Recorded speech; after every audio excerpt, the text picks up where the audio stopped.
Does rhyfedd fod canllawiau cwricwlwm i Gymru yn ymddangos yn frawychus ar yr olwg gyntaf.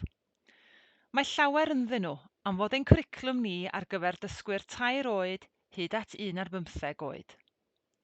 Dyma gyngor ar gyfer ffeindio'ch ffordd o gwmpas y canllawiau mewn modd adeiladol.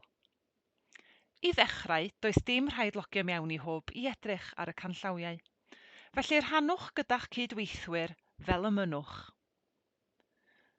Nawr i symud ymlaen o dudalen flaen hwb i'r dudalen glanio.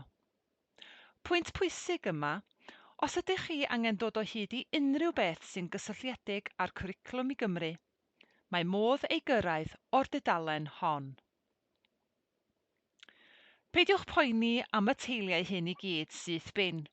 Y peth cyntaf i gofio plîs ydy peidiwch rhuthro at y manylion o'r cychwyn cyntaf. Mae'n bwysig deall sut mae agweddau gwahanol y cwricwlwm i gyd yn ffitio gyda'i gilydd gyntaf, neu gallech chi fynd ar goll cyn i chi wybod beth yw pob darn. Mae angen y darlun cyfan. Felly, mae'n swnio'n amlwg, ond y 6 eicon yma yw'r man cychwyn am fod y wybodaeth sylfaenol i gyd yma.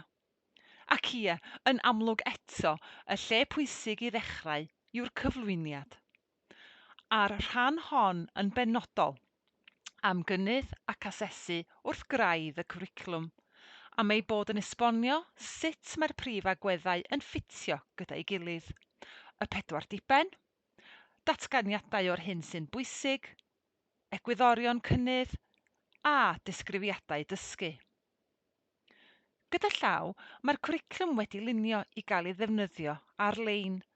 Mae dolenni drwydd i draw i'ch tywys i rannau eraill y canllawiau, lle mae mwy o fanylion os ydych chi eu hangen. A gallwch chi hofran dros termau sydd wedi hamlygu mwyn gweld diffiniad.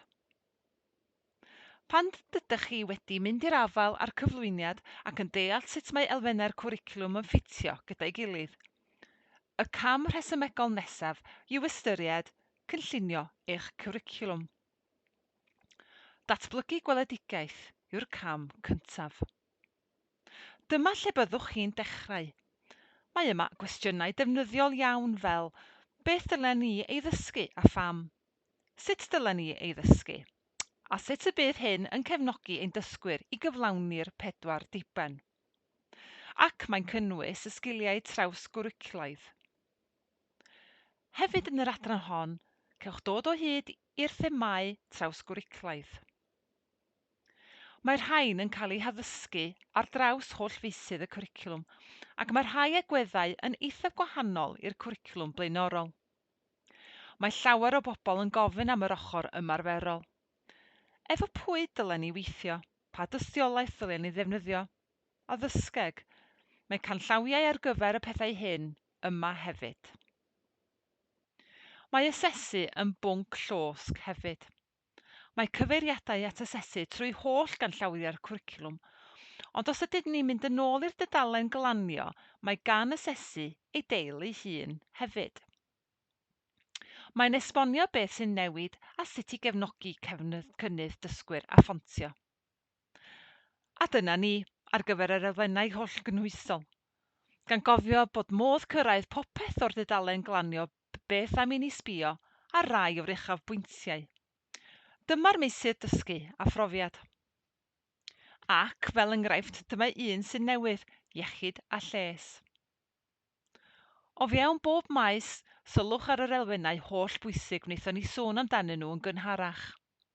Dyna pam wnaethon ni grybwyll dechrau gyda'r canllawiau holl gynhwysol, fel eich bod chi'n gwybod sut mae popeth yn ffitio gyda'i gilydd cyn ceisio mynd i'r afael a'r manylion. I orffen, o dan prif ganllawiau'r cwricwlwm, cewch dolenni ar gyfer gwybodaeth etegol, rhwydweithiau a dolenni defnyddiol eraill. Diolch i chi am wrando.